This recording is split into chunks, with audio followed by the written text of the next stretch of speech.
Hello friends, हम लोगों ने हेट्रोसाइक्लिक कंपाउंड में डिटेल में 8 लेक्चर कंप्लीट कर लिया है और जिसमें से हम लोगों ने 3 मेंबर 4 मेंबर एंड अभी हम लोग पढ़ रहे हैं 6 मेंबर हेट्रोसाइक्लिक कंपाउंड के बारे में, जिसमें हम लोगों ने पहले वाले वीडियो में पायरिलियम साल्ट को कवर कर लिया है। आज की इस क्लास में हम लोग देखने वाले हैं पायरोन।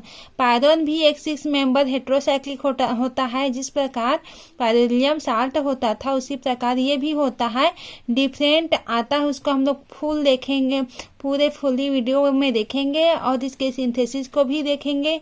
तो आज की इस क्लास में हम लोग देखने वाले हैं पायरोन। पायरोन को हम लोग डिटेल में जानेंगे कि पायरोन क्या होता है और इसके पूरे जितना भी रिएक्शन है उसको देखेंगे। तो आइए स्टार्ट करते हैं आज का क्लास। तो पायरोन क्या होता है आप लोगों ने देख ही लिया होगा कि यह एक 6 मेंबर हेट्रोसाइक्लिक कंपाउंड होता है।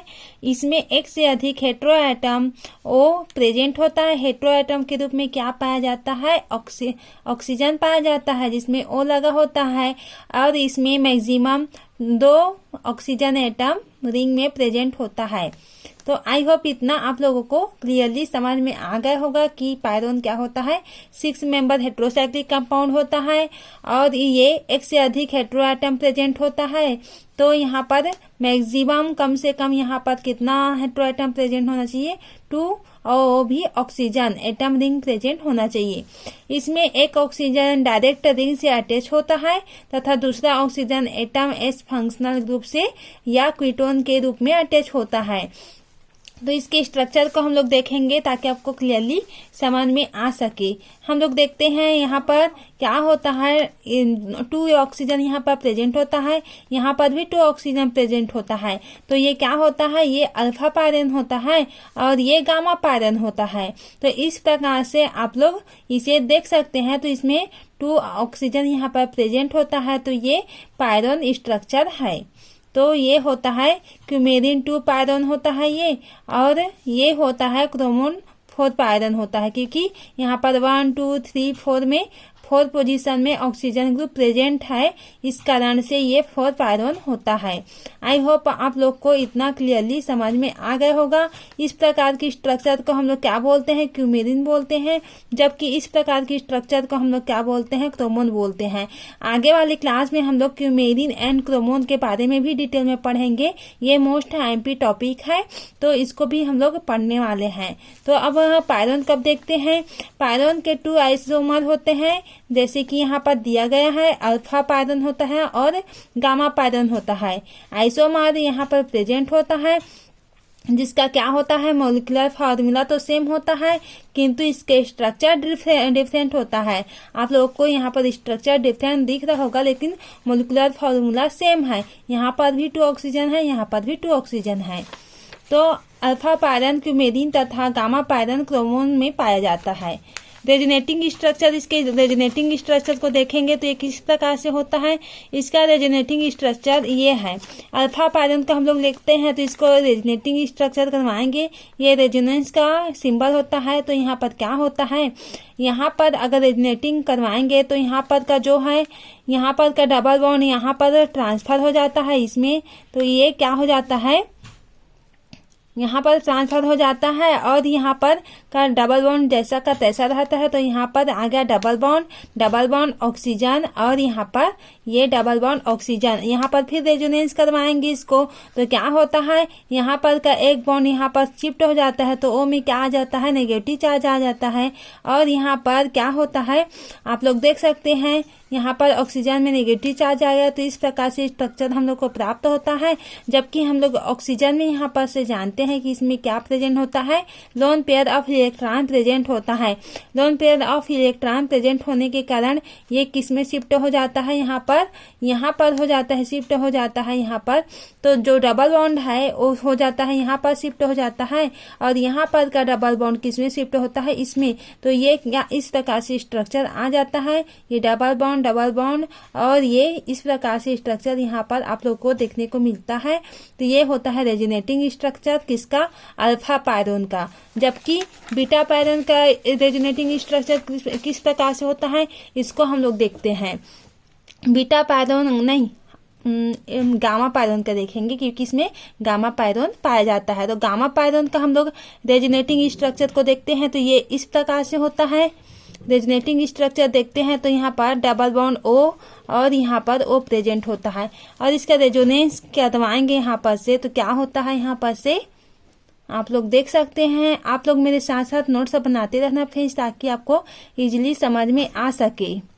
यहाँ पर रेजोनेंस करवाएंगे तो यहाँ पर का डबल बॉन्ड सिंगल बॉन्ड में कन्वर्ट हो जाता है, और O में क्या आ जाता है, नेगेटिव चार्ज आ जाता है। तो O में हम लोग नेगेटिव चार्ज यहाँ पर प्रेजेंट कर देंगे, और यहाँ पर जबकि यहाँ पर से बॉन्ड चला गया तो ये क्या हो जाता है, पॉजिटिव चार्ज आ जाता है। अब यहाँ पर जैसा का तैसा यहाँ पर जो बॉन्ड है वो प्रेजेंट रहता है। अब क्या करवाते हैं, यहाँ पर का जो डबल बॉन्ड होता है यहाँ पर शिफ्ट हो जाता है, यहाँ पर का डबल बॉन्ड होता है यहाँ पर शिफ्ट हो जाता है। तो किस प्रकार से स्ट्रक्चर आता है, इस प्रकार से स्ट्रक्चर प्राप्त होता है हम लोग को। O माइनस, तो यहाँ पर से डबल बॉन्ड शिफ्ट हुआ तो ये डबल बॉन्ड आ जाता है, यहाँ पर डबल बॉन्ड आ जाता है, और ये ऑक्सीजन जैसा का तैसा प्रेजेंट होता है। तो ये हम लोग का रेजोनेटिंग स्ट्रक्चर आ जाता है किसका, पायरोन के गामा पोजीशन का। ये गामा पायरोन होता है, ये क्या होता है, गामा पायरोन होता है। इस प्रकार से हम लोग रेजोनेटिंग स्ट्रक्चर देख लिए पायरोन का। आई होप इतना आप लोग को क्लियरली समझ में आ गया होगा। अब हम लोग देखेंगे इसकी सिंथेसिस के बारे में, ये किस प्रकार से सिंथेसिस शो करता है। तो अब हम लोग देखने वाले हैं इसके सिंथेसिस को, कि यह किस प्रकार से सिंथेसिस शो करता है, उसको अब हम लोग देखने वाले हैं। तो फर्स्ट होता है हम लोग का, क्या होता है, वान पेकमैन। पेकमैन यहाँ पर क्या होता है, पेकमैन रिएक्शन होता है, वान पेकमैन रिएक्शन होता है। ये कैसे होता है, रिएक्शन या कंडेंसेशन, इसको हम लोग कंडेंसेशन लिखेंगे, कंडेंसेशन। तो ये क्या होता है, जब हम लोग मैलिक एसिड, आप लोग साथ साथ नोट्स बनाना, जब इसको आप इस तरह से लिख लेंगे, जब मैलिक एसिड फ्यूमिंग H2SO4 से रिएक्शन कराते हैं तो फॉर्मिल एसिड का फॉर्मेशन होता है। इससे H2O को मॉलिक्यूल निकलकर क्या बनाता है, क्यूमेलिक एसिड का फॉर्मेशन करता है, जिससे 650 डिग्री सेल्सियस टेम्परेचर करने पर अल्फा पायरोल का क्या होता है, फॉर्मेशन होता है। तो आप लोग इस तरह से आप लोग लिख सकते हैं, या मैं आप लोग के लिए लिख देती हूँ। जब हम लोग क्या करते हैं, मैलिक एसिड को फ्यूमिंग बोलते हैं, या सधूम H2SO4 यहाँ पर है, से रिएक्शन करवाते हैं, कराते हैं तो क्या होता है, फॉर्मिल एसिड का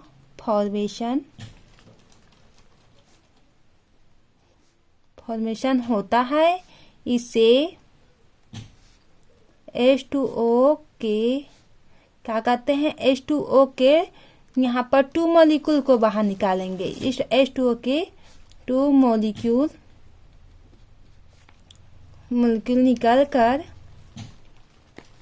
कर क्या करता है, क्यूमेलिक, यहाँ पर क्यूमेलिक एसिड का फॉर्मेशन यहाँ पर होता है। इससे क्या होता है, यहाँ पर क्या होता है, क्यूमेलिक एसिड का फॉर्मेशन होता है। जब 2 मॉलिक्यूल को निकालते हैं तो क्यूमेलिक एसिड का फॉर्मेशन होता है, जिसे 650 डिग्री सेल्सियस टेम्परेचर करने पर क्या प्राप्त होता है, अल्फा पायरोल या पायरोन का फॉर्मेशन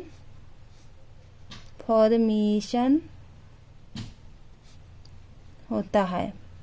तो इसका रिएक्शन हम लोग देखेंगे ताकि आप लोग को क्लियरली समझ में आ सके। तो आप लोग रिएक्शन इस प्रकार से करवाना है आप लोग को। CCH2 यहाँ पर है प्रेजेंट है, C डबल बॉन्ड OH यहाँ पर, और यहाँ पर H प्रेजेंट होता है, और यहाँ पर C double bond OH, C double bond H है यहाँ पर, और यहाँ पर OH। ये क्या होता है हम लोग का? मैलिक एसिड होता है। ये स्ट्रक्चर मैलिक एसिड का होता है। तो इसको हम लोग किसके प्रेजेंट में करवाएंगे? H2SO4 को हम लोग फ्यूमिंग लेते हैं। यहाँ पर फ्यूमिंग H2SO4 की प्रेजेंट में जब हम लोग रिएक्शन करवाते हैं तो हम लोग को क्या प्राप्त होता है? फॉर्मिल एसिड प्राप्त होता है। फॉर्मिल एसिड कैसे होता है? CH2 और यहाँ पर C डबल बॉन्ड OH, यहाँ पर क्या है? C डबल बॉन्ड OH, ठीक है। और यहाँ पर क्या होता है हम लोग का? यहाँ पर डबल बॉन्ड O, ये क्या होता है टोटल? ये फॉर्मिल एसिड होता है, फॉर्मिल एसिड होता है। तो हम लोग क्या करवाते हैं इसमें से? 2 वाटर, आप लोग को बोला गया है ना यहाँ पर H2O के 2 मॉलिक्यूल को बाहर निकालते हैं यहाँ पर से। तो हम लोग वही किए हैं, H2O को यहाँ पर से बाहर निकाल दिए हैं। तो H2O को यहाँ पर से बाहर निकाल दिए हैं, तो यहाँ पर का H2O गया, ठीक है, यहाँ पर OH गया। तो इस तरह से ये पूरा गया, और तो हम लोग को क्या प्राप्त हो जाता है? यहाँ पर से इस प्रकार के स्ट्रक्चर हम लोग को मिल जाता है। Double bond O, C double bond OH, इस प्रकार से फॉर्मेशन हो जाता है। तो इसको हम लोग क्या करते हैं? इसको फिर से रिएक्शन करवाते हैं, और ये कितना होता है? 650 डिग्री सेल्सियस टेम्परेचर पर होता है। तो ये क्या होता है हम लोग का? ये क्यूमेलिक एसिड होता है, ये जो मिलता है ये। और इसको हम लोग रिएक्शन करवाते हैं तो हम लोग को फाइनली क्या प्राप्त हो जाता है? यहाँ पर अल्फा पायरोन यहाँ पर से, और O2 बाहर निकल जाता है। तो ये हम लोग का अल्फा पायरोन प्राप्त हो जाता है। ये प्रोडक्ट का फॉर्मेशन हो जाता है। आई होप आप लोग को इतना क्लियरली समझ में आ गया होगा। अब हम लोग देखने वाले हैं इसके केमिकल रिएक्शन को। केमिकल रिएक्शन किस प्रकार से होता है, ये इसका रिएक्शन है फ्रेंड्स, जबकि मैकेनिज्म अलग होता है। रिएक्शन में हम इस तरह से करेंगे कि मैलिक एसिड को जब H2SO4 की प्रेजेंट में रिएक्शन करवाते हैं तो हम लोग को फॉर्मिल एसिड प्राप्त होता है, और फॉर्मिल एसिड से हम लोग टू वाटर को हम लोग रिमूव करते हैं। तो यहाँ पर क्या प्राप्त होता है? यहाँ पर क्यूमेलिक एसिड प्राप्त होता है यहाँ पर से, और यहाँ पर से फिर से हम लोग 650 डिग्री सेल्सियस में गर्म करके जब इसका रिएक्शन करवाते हैं तो हम लोग को क्या प्राप्त होता है? अल्फा पायरोन प्रोडक्ट प्राप्त होता है। आई होप आप लोग को इतना क्लियरली समझ में आ गया होगा। अब हम लोग देखने वाले हैं केमिकल रिएक्शन। केमिकल रिएक्शन को देखेंगे, ये इसका केमिकल रिएक्शन किस प्रकार से होता है उसको देखेंगे। तो फर्स्ट हम लोग क्या करवाते हैं? हेलोजिनेशन। हेलोजिनेशन किस प्रकार से होता है इसको देखते हैं। तो हेलोजिनेशन में आप लोग को तो नाम से ही अब समझ में आ गया हो कि यहाँ पर हेलोजन ग्रुप को क्या करवाते हैं? यहाँ पर रिएक्शन करवाते हैं। तो यहाँ पर हेलोजन ग्रुप लेते हैं, यहाँ पर Br होता है वो हेलोजन होता है। तो यहाँ पर इस प्रकार से हम लोग क्या लिए? ये डाईब्रोमो पायरोन होता है। यहाँ पर ये कितना होता है? 2 Br लगा होता है। तो इसको हम लोग -HBr अगर रिमूव कर देते हैं यहाँ पर से, तो हम लोग को क्या प्राप्त हो जाता है? यहाँ पर Br और क्या होता है? डबल बॉन्ड O और O। तो ये क्या होता है हम लोग का? 2 ब्रोमो पायरोन। ये हम लोग का 2 ब्रोमो पायरोन प्राप्त होता है जब ये क्या होता है? डाईब्रोमो पायरोन होता है। ये डाईब्रोमो पायरोन का डेरिवेटिव हम लोग को प्राप्त हो जाता है प्रोडक्ट के रूप में। अब हम लोग देखते हैं नाइट्रेशन। इसका नाइट्रेशन किस प्रकार से करवाते हैं? इसका नाइट्रेशन अब करवाएंगे तो आप लोग को क्लियरली समझ में आ गए होगा हम लोग, क्योंकि पहले वाले वीडियो में जितना था सब में नाइट्रेशन हेलोजिनेशन पूरे रिएक्शन को करवाए हैं, तो इतना आप लोग को क्लियरली समझ में आ गए हो। तो कुछ नहीं लेते हैं, जो प्रोडक्ट रहता है जो जिसका रिएक्शन करवाना रहता है उसको लेते हैं, उसके बाद हम लोग हेलोजन को ऐड करते हैं, हेलोजिनेशन करवाते हैं, तो नाइट्रेशन करवाते हैं। तो यहाँ पर किसको ऐड करते हैं, नाइट्रेशन वाले ग्रुप को जो होता है HNO3 होता है, इसको हम लोग करते हैं, उसके प्रेजेंट में करते हैं रिएक्शन। तो यहाँ पर क्या होता है, फिर से हम लोग पायरोन के लिए हैं, अब इसका हम लोग नाइट्रेशन करवाएंगे यहाँ पर से। तो क्या होता है, नाइट्रेशन किसके प्रेजेंट में होता है, HNO3 के प्रेजेंट में होता है यहाँ पर। तो क्या प्राप्त होता है यहाँ पर से, हम लोग को यहाँ पर डबल बॉन्ड लगा है पहले से, ओ लगा हुआ है और ओ, तो ये क्या होता है, तो ओ तो पहले से लगा हुआ है, तो यहाँ पर क्या आकर जुड़ जाता है, NO2, यहाँ पर NO2 आ करके ऐड हो जाता है। ये हम लोग का क्या होता है, नाइट्रोपायरोन होता है, ये होता है हम लोग का नाइट्रोपायरोन। और इसको फिर से हम लोग रिएक्शन करवाते हैं, तो यहाँ पर क्या होता है, यहाँ पर NO2 प्राप्त हो जाता है और ये यहाँ पर जैसा का तैसा एक ग्रुप यहाँ पर बॉन्ड शिफ्ट हो जाता है। तो यहाँ पर वो हम लोग को क्या होता है, ये 4 नाइट्रो हम लोग को प्राप्त होता है, 4 नाइट्रोपायरोन प्राप्त हो जाता है। 4 नाइट्रोन कैसे करते हैं, इसका 1 2 3 4, तो ये 4 ग्रुप में क्या है, नाइट्रो ग्रुप है, तो ये 4 नाइट्रोपायरोन हम लोग को प्राप्त हो जाता है। और ये क्या है, 2 नाइट्रोन, क्योंकि हम लोग यहाँ पर 1 2 यहाँ पर नंबरिंग करेंगे, तो यहाँ ये क्या होता है, 2 पायरोन होता है। और 2 पायरोन को हम लोग जब नाइट्रेशन करवाते हैं तो नाइट्रोपायरोन हम लोग को यहाँ पर से प्राप्त होता है। अब ये इसको फिर से हम लोग रिएक्शन करवाते हैं तो 4 नाइट्रोपायरोन हम लोग को प्राप्त हो जाता है। अब हम लोग देखने वाले हैं इसके रिएक्शन विथ रिड्यूसिंग एजेंट के साथ। हम लोग जब रिएक्शन करवाते हैं, इसका C होता है रिएक्शन विथ रिड्यूसिंग एजेंट। अगर हम लोग रिड्यूसिंग एजेंट के साथ जब हम लोग रिएक्शन करवाते हैं तो क्या होता है, यहाँ पर इस प्रकार से हम लोग अल्फा पायरोन को लेते हैं, अल्फा पायरोन ये होता है हम लोग का अल्फा पायरोन, आप लोग को क्लियरली अब दिख रहा होगा। तो यहाँ पर से लेते हैं तो क्या होता है, हम लोग को ये अल्फा पायरोन है, हम लोगों ने अभी देख के आ गए हैं। तो H2 निकिल, क्योंकि इसको रिएक्शन विथ रिड्यूसिंग एजेंट, जो एजेंट है ये क्या है, रिड्यूसिंग एजेंट है, तो हम लोग इसका रिडक्शन करवाते हैं, रिडक्शन करवाते हैं। तो इस प्रकार से हम लोग को स्ट्रक्चर फाइनली हम लोग को प्राप्त हो जाता है। तो ये हम लोग का क्या होता है, रिएक्शन विथ रिड्यूसिंग एजेंट होता है। आप लोग को इतना क्लियरली, आप लोग को इतना पूरा जितना रिएक्शन है आप लोग को समझ में आ गया होगा। अब हम लोग देखने वाले हैं डिल्स एल्डर रिएक्शन। इसमें देख लेते हैं डिल्स एल्डर रिएक्शन, आप लोग हेडिंग में डाल लेना। अब हम लोग डिल्स एल्डर रिएक्शन किस प्रकार से होता है उसको देखने वाले हैं।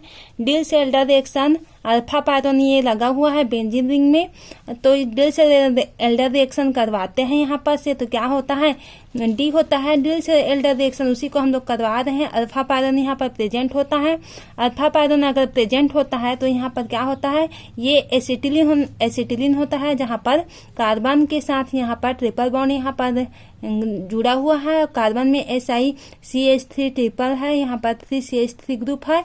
और इसी तरह से हम लोग 2 इसको एसिटिलीन को पूरा ले लेते हैं और इसको 150 डिग्री सेल्सियस में टेम्परेचर में इसको हम लोग गर्म करते हैं, इसका रिएक्शन करवाते हैं। तो हम लोग को फाइनली क्या प्राप्त हो जाता है, बेंजीन डेरिवेटिव जो कार्बन होता है यहाँ पर से आकर के ऐड हो जाता है, ये वाला ग्रुप और ये वाला ग्रुप यहाँ पर से आकर के ऐड हो जाता है, यहाँ पर आप लोग देख सकते हैं। तो इस प्रकार से हम लोग को बेंजीन डेरिवेटिव प्राप्त हो जाता है। तो आई होप आप लोग को आज का क्लास पसंद आया होगा। तो इसी तरह से आप लोग चैनल से जुड़े रहें और आप लोग को क्या कौन सी वीडियो चाहिए, ताकि आप लोग को कौन सी टॉपिक में डिफिकल्ट लग रहा है उस टॉपिक को आप लोग कमेंट सेक्शन में जरूर बताना, ताकि उस टॉपिक में हम लोग वीडियो ला सकें, आपके लिए आपको लिए पूरा हेल्पफुल हो सके। तो इस तरह से आप लोग अपना नोट्स बना लेना। ये कंप्लीट हुआ आज का हम लोग का पायरोन का टॉपिक। आई होप आप लोगों को इजीली समझ में आया होगा। तो आज का लेक्चर यहीं से एंड करते हैं। Thank you.